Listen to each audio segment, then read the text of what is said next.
Good morning, Mr. Polsky and Canadian Studies Heritage Class 439. My name is Sarah Scout, and I'm here today to do my heritage interview with author Yvonne Johnson. Yvonne Johnson, author of Stolen Life, The Journey of a Cree Woman. And to give you an idea about the book, I'm just going to read the back. It's a national bestseller. This is a chronicle of justice and injustice, the true story of the events that put Yvonne Johnson behind bars for life at the age of 27. Above all, it is the unforgettable story of a Native woman who has broken a lifetime of silence to share the understandings that sustain her. Written with the compassion that is the hallmark of Rudy Weeb's work, and informed by Yvonne Johnson's own intelligence and poetic eloquence, this award-winning book unites one of Canada's foremost writers and the great-granddaughter of Chief Big Bear in a collaboration that speaks to us all. And Yvonne has requested me to read the dedication and the prayer, the opening prayer.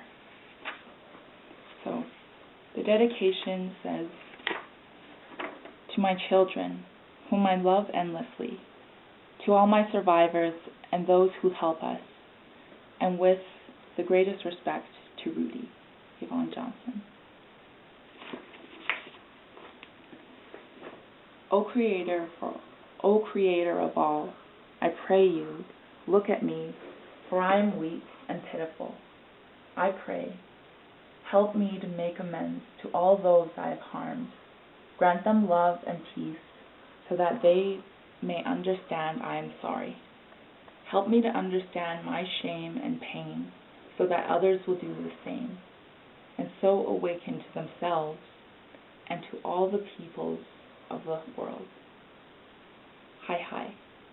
Yvonne Johnson, Okima Ochi Healing Lodge, April 1998. My name's Yvonne Johnson. I'm currently 50 years old as of a couple days ago. Happy birthday. I'm originally born American. I'm treaty status native in Canada.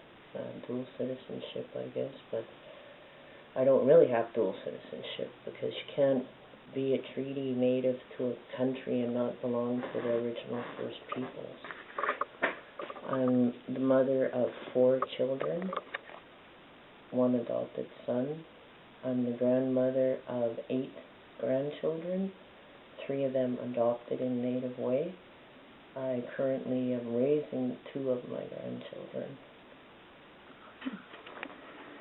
So can you tell me what home means to you? Is that with a capital H?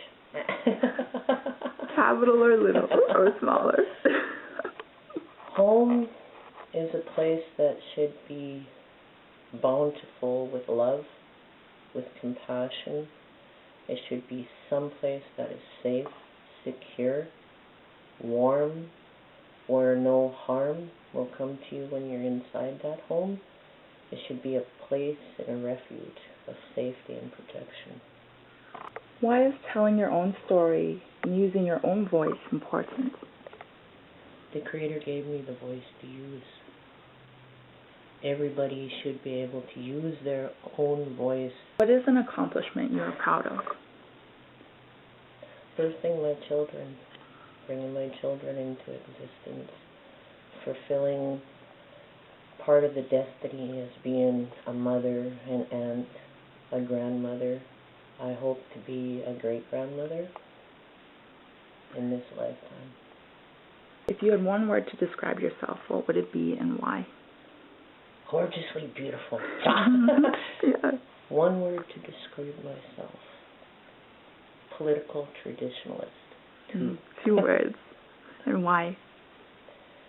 Because I'm a free-spirited individual with native thought, belief, but because of the predominant culture in the world around me and generations of my family, they call us political when we try to be expressive of our ideas, our feelings.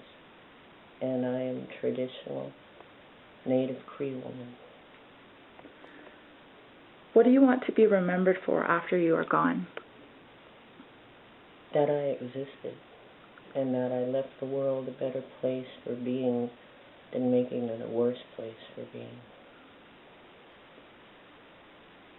What makes you try? 7 generations behind and 7 generations into the future. Can you explain what that means? That's a teaching I received from the Meday Society, from out on the east of the country, the Ojibwe people, the 5 Nations, the Mohawks.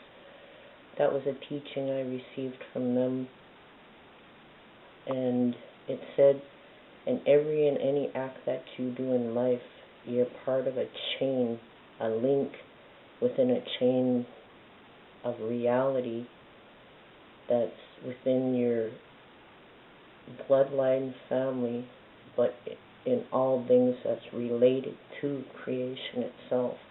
You're not set aside from creation. Beyond that, it's being connective with the Creator, the one who's created all. And so, for 7 generations past, it brought me to who and what I am today. My acts, the things I do or I don't do, and I don't fulfill in what I believe is the Creator design, then I've not done my obligation for my link in that chain for 7 generations in the future. What, if anything, about Aboriginal Indigenous culture, as you know it to be, is important to you that you want people to know? It's going to take up your whole tape. See, I have a view. The language that we today as Native people have to use is not a language of our own. It's a language that has been taught to us. It's a precise, distinctive language. It is what it is. And with Native voice, each generation, it's almost like they sing their own song to that language. And the word culture is not of my language. It's not of my thought as a Native person. So it's hard to define culture when it's somebody else's definition of my reality through their determination to whitenize me instead of accept me as the Native woman with the Native thought that I do have. So who and what I am culturally as a Cree woman gets minimized in trying to put what is myself into another's reality of understanding. And it's very limiting and very confining to do so. But the term culture in my white brother's language, typically they would expect me to say who and what I am as a Native person, whether it's spiritual culture, identity culture, genetic as to who I am. I'm a human being who chooses to be who I am and would request that I and my ancestors would be able to remain without having to conform. So culture, identity, heritage. Heritage is bloodline. Heritage is something that you see on a plaque downtown. It's not in my reality. I am a human being who the Creator's Spirit to which I belong. The Creator sent me to be a human being in this physical realm of human existence to know what that experience was. My spirit name is Muskegee Musqueam Musqueos, Medicine Bear Woman. That is the breath of the Creator, which who I am, like the winds of time, will be for a while and gone. I am of the red race of humankind, of the Creed nation, who is a woman. That's who I am. Why did you want to participate in this heritage and community interview project? Support for you. As a Native woman, as a young Native woman, as a woman who is seeking to find greater understanding in her life. It's being in support of you as a Native woman in the challenges that's going to come ahead of you. So I do it to help you, to help others. As a young person, I had no voice. When I was 16, I had some major reconstructive plastic surgery done that was able for me to speak. I never spoke much except for to direct family or friends, which was very limited, and started talking when I was starting to experience with drinking. Then I was 26, went to prison, didn't have a voice at all. It was easy for me to be quiet, stay quiet, and I did so. Then I hit prison in my 20s, mid to late 20s, and no women inside the prison had a voice. I got active in what was called a Native Sisterhood, then to fight for the rights of Native people and for women and for abused women and women children. All your cast aside, most forgotten people were within prison. So I had to speak, and I started speaking, and I done so. Then I got really active in a lot of things through media, through correspondence with the government and building and replacing P4W with 5 regional prisons, sitting, talking, explaining, and then with the writing of the book. And then after the writing of the book, it just went really huge with public and media. And then I had a voice and felt comfortable using it through the knowledge and the understanding of things, so I became very expressive.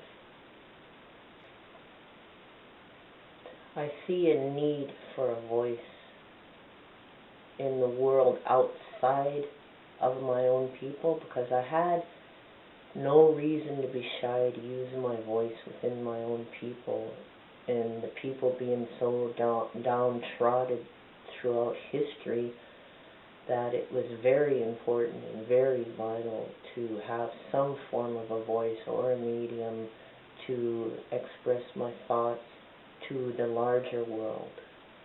Yes. Community is basically myself.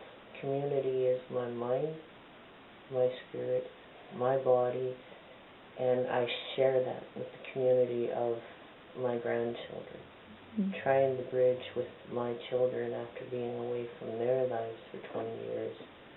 That's what's important to me, to try to gain something in that. Other community in my lifetime consists of parole officers, RCMPs, check-in, time schedule, travel permits, being controlled by the system and knowing that it will be like that till the day I die because of a life sentence. That's my community. I come out again to help where I can, like doing this with you, going out and speaking if people ask me to speak. If I can do that in my regimental, all-consuming with my children and trying to create an in-home business and doing arts and crafts to supplement survival, because you need to eat, you need those funds to get by, to have a vehicle, to pay insurance. My lifetime is spent trying to get money, spending money, paying bills and raising my grandchildren and making sure that we have all our needs within our home environment. As a very young youth, I was very quarantined within communities where I was ostracized, where there was a lot of racism, where there was a lot of prejudice, and so I couldn't tell you exactly what that community should have or could have been. My community was my home, my father, myself, an odd friend here or there. As a teenager, my community became people who I drank with at that time. Then I went into isolation into my home environment when I started having children and trying to live a life that I thought was normal and expected of me. Then I had 3 toddlers. I had 2 toddlers when I got arrested. My baby was 2 going on 3. My boy was 3 going on, no, she was 1 going on 2. He was 2 going on 3, and my oldest one just turned 7 when I hit prison. And so within prison, my community became the prison movement certain times within that prison for 20 years, down to smaller movement of community within a celled area, down to the smaller self-secluded community of myself within myself. I experienced that for 20 years, besides stepping outside of that and becoming vocal and political and being active in groups where that doesn't become a reality. I don't remember a lot of people's names because of 20 years of being in prison. You don't remember people's names because they're not part of your life. They're there for a second and they're gone. They're not a part of your reality to register it. So my mind thought process along that, because of my imprisonment, has made me different, where writing the book became my reality. And writing the book and dealing with all the issues of what went into that, it's amazing that I'm even here today, for everything that it took to actually get that out of me, to write it, to deal with it once it all came out, to deal with it constructively, and to do it alone. And for a prison system to say that they've rehabilitated me, no, rehabilitation is when you choose to do it within yourself and seek above and beyond what it is that you truly need, not what they say or they assume that you need. So you give to the government and the law what they want, and then if you're worried about your spirit, yourself as an individual human being, it's your responsibility to change that, which I spent 20 years doing. Then I went from the prison environment to a halfway house, which was imprisonment with the illusion that you're free. Then I spent 3 years there. Now I'm actually imprisoned in my home raising my grandchildren. I don't have time for socialization. I don't have time for any level of anything like that. I'm a prisoner in my home to choosing to do the right thing for my grandchildren. I give up the rest of my life for them. Regarding your book, Stolen Life, that is a national bestseller and I believe has been translated into other languages across the world and sold. And that is your story. But do you feel that it's your entire story, or is there more to be told outside of that book? Well, this book only encapsulates my earliest memories up to the time that it was actually published. And it was published in, I think, 97. So I have life and time since that time. I have to, now that I'm out of prison, I have to reclaim what truly is mine and what is my co-author's, and define that and refine it, and then become reality-based into the reality of things. Because all the time that I was in prison for 20 years, it was in reality. Now comes the time of stepping into reality with accountability. Because this was co-written with Rudy Weed, I now have to try to figure out how to do it on my own and reclaim that as totally and absolutely my own.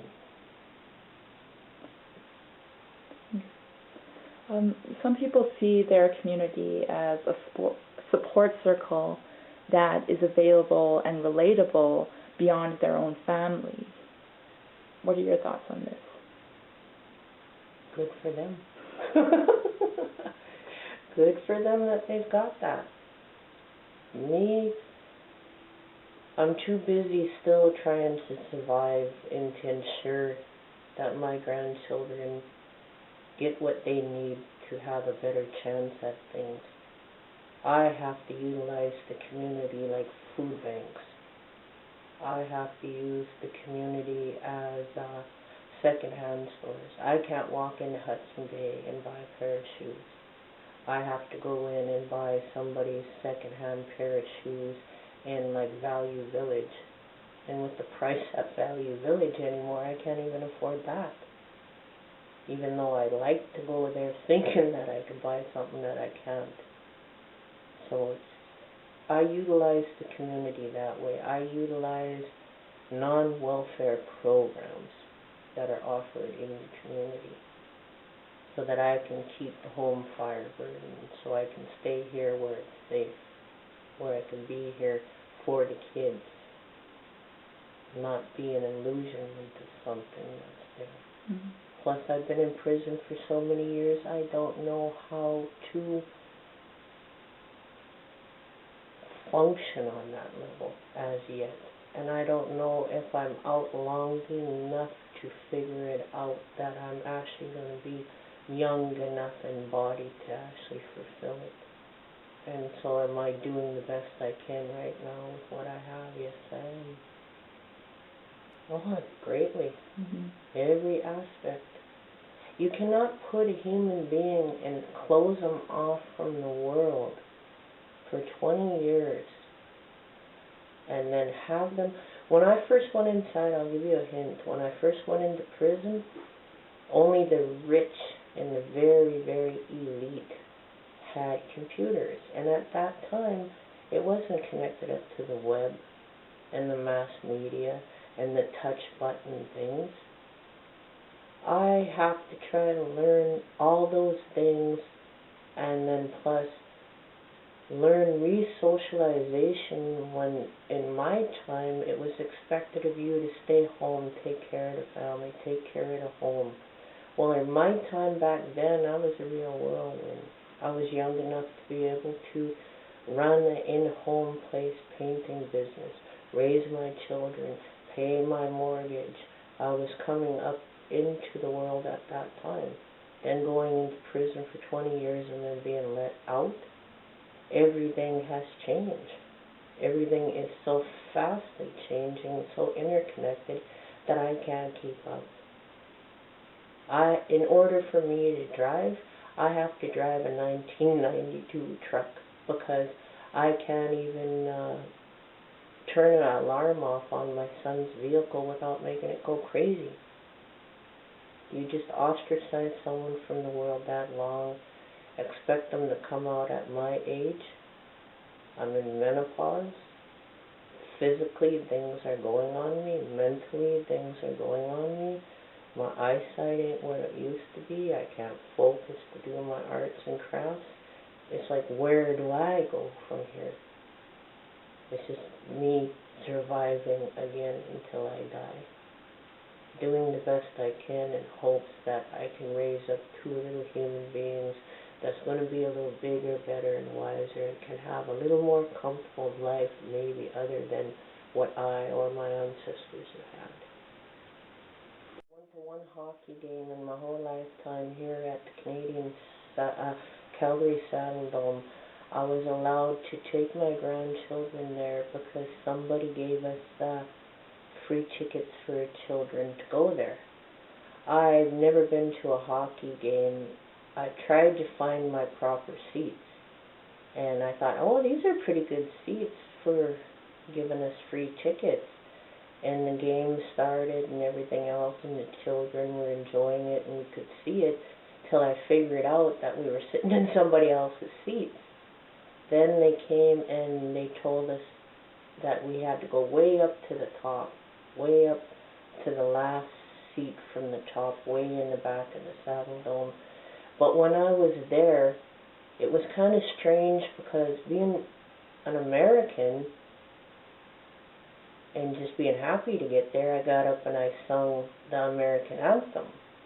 And you should have seen the looks and the slurs that I got off of everybody as to how hateful they actually can be. And then I also stood and I sung the Canadian national anthem. And it was just a real awful feeling. So, yeah, Canadian, to some people, hockey may be theirs, but not me, not my children. Okay. It's a luxury. Hockey is a luxury of entertainment. It hasn't been that way in my life. I have no spouse. I have nobody to depend on to help me. When you have your own children and you're young and you're raising them, again, it seems like you have all this time to do everything. And then when you get old enough to realize a lot of things, then it's too late. It truly is too late. So choose wisely if you can with any opportunity. Don't let opportunities pass you by, because you'll live with regret. As long as it doesn't harm yourself or others, go for it. Go for the opportunities. Find out where your strengths are. Use those strengths and go ahead. With me, I have to now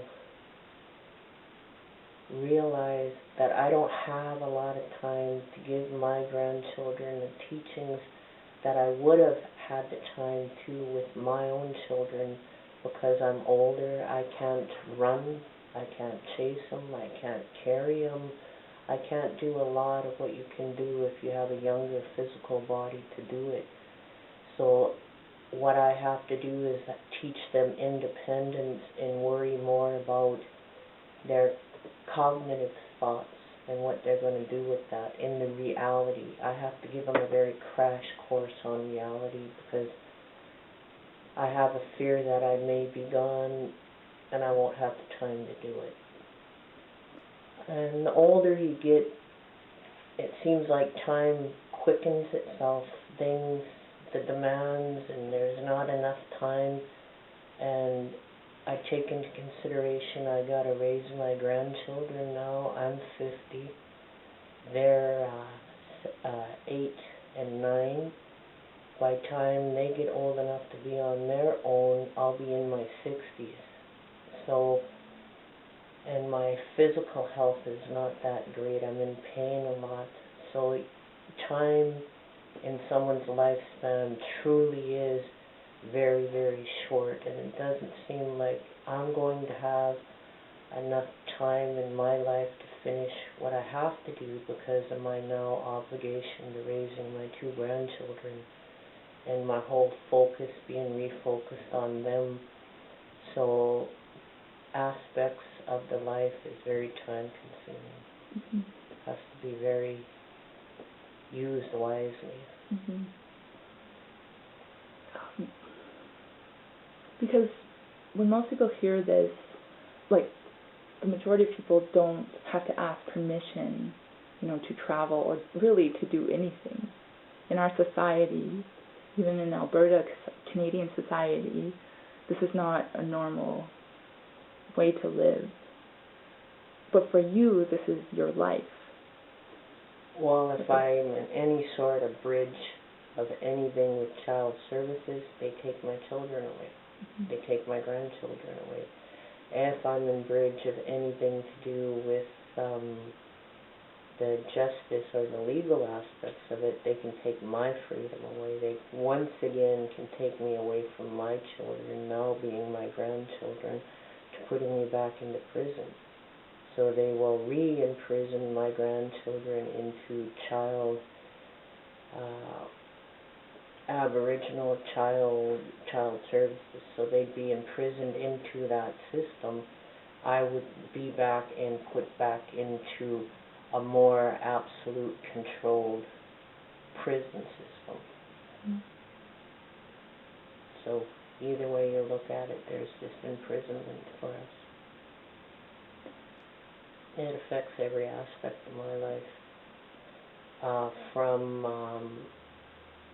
dealing with child services in regards to my own grandchildren, and them being a government body which is systematic, to me being involved with the correctional government via parole officers, RCMPs, to where the two have came together to co-adapt and use from each other, one for the other.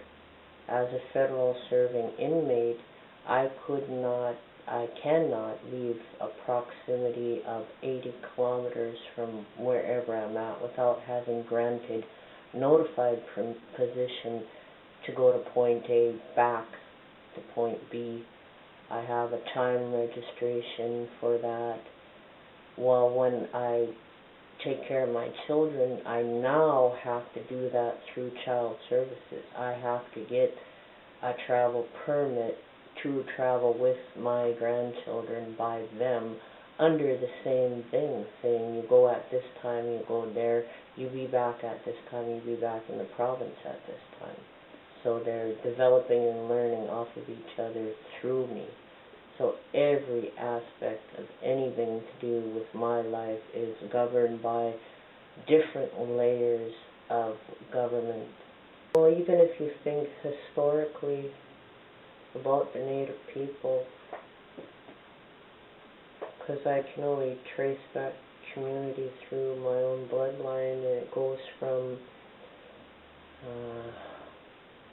my grandchildren involved in family services, back to me who was imprisoned, back to my mother who was in residential school, back to her mother who was imprisoned on the reserves of the grass, back to her mother who was the last possibly free Native person in our family. So for my great-grandma, she goes from surviving through all the wars and rumors of wars to being placed on a reserve with her children, to have her children imprisoned on reserves within that community, to their children being imprisoned on that reserve and kidnapped and then put into residential school, to back to residential school, to the reserves, to have the children confiscated by Indian services and that, and adopted out. And then now we're in an age where the next generation of Native children are actually going into kiddie prisons with their new gang legislation laws and stuff. So you look at that from a holistic community, what was there for me more than what I had? Mm-hmm.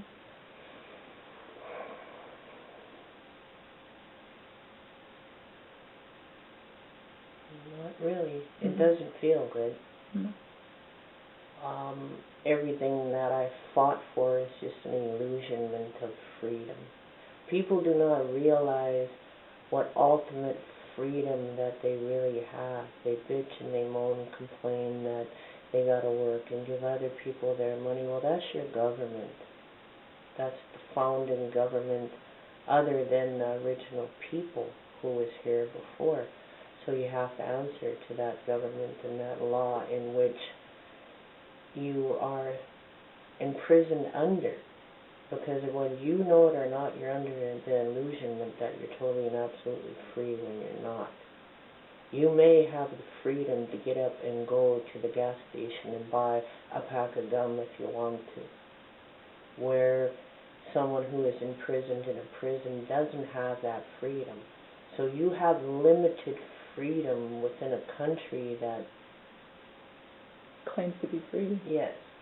I think the last free person that ever walked upon this ground was the last Native person before we got imprisoned into the government that's around us, that community that's around us. I don't have any individual community. I just have the world at large, and a world at large that systematically throughout history has cast us aside. How do you pass on heritage? You live, you breathe it, you talk it, you walk it, you sleep it, you eat it. It's in every aspect or fiber in everything that you say or you do. It's like that old saying, you can take a native out of the reserve, but you can never take the reserve out of the native. For as much as my mother tried to be non-native, she still was a native in everything that she done. You don't lose what you are.